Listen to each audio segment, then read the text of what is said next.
Welcome to the video tutorial on how to properly complete Section 2 of the I-9 and the onboarding system.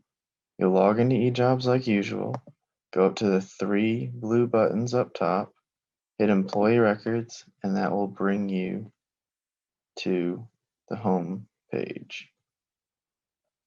From here, you'll want to search for the new employee.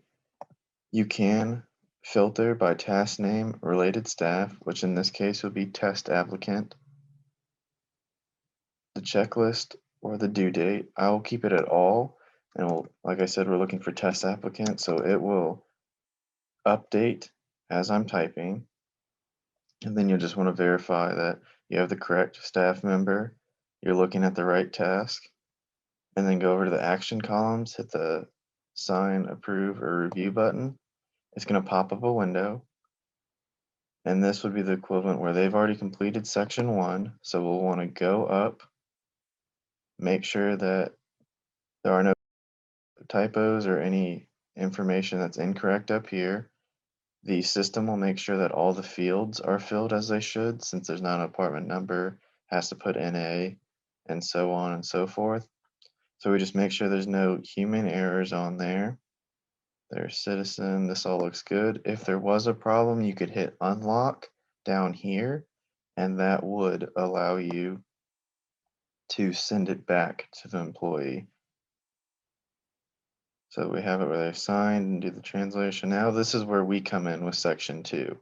The system will automatically plug in their name and also determine their citizenship status. So that's all done for you.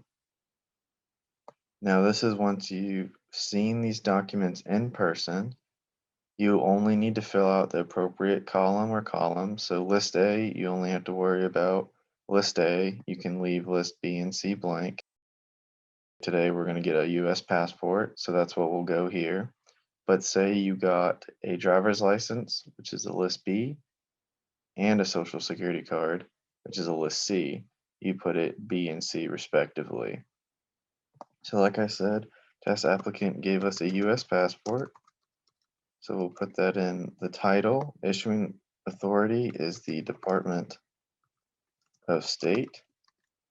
The document number will just make up one for the purpose of here.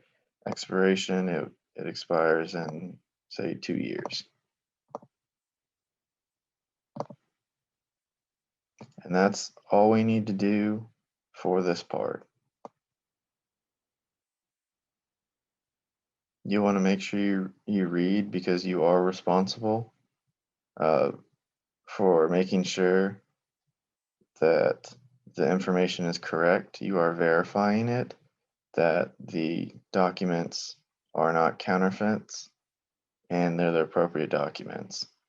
So we'll say they started today and they're bringing in their documents today. So we'll just use the 23rd. This functions as your signature. And then this is you just dating your signature.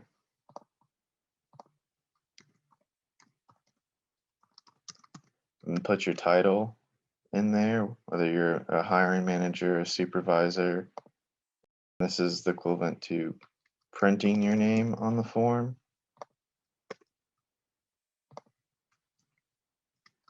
You'll just put ETSU here.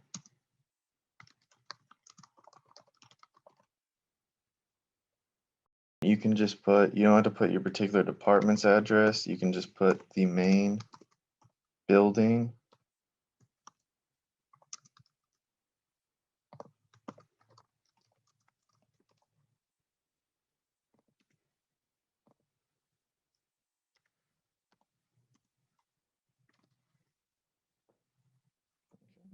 You don't have to worry about section 3. That's for rehires.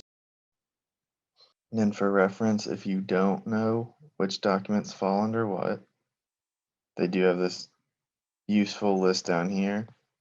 Note that it must be unexpired, so it has to be a valid, and you can review this at your own time. Use this as a reference to make sure that the documents are going in the proper column.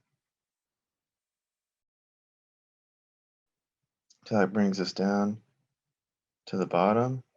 Then you'll just sign it.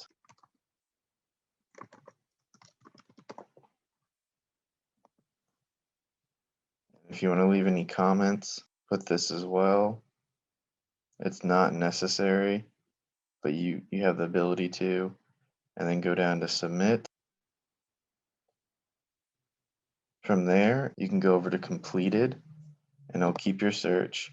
And then we have the I-9 here. So you can go back and look and see the dates and see the information provided, and also have the ability to print. This is made just to be a quick overview of how to complete it in onboarding, not a training on what to be looking for documents in different situations and the more technical aspects. Please contact HR for more training or use one of the resources provided by the federal government. Thank you for watching and have a good day.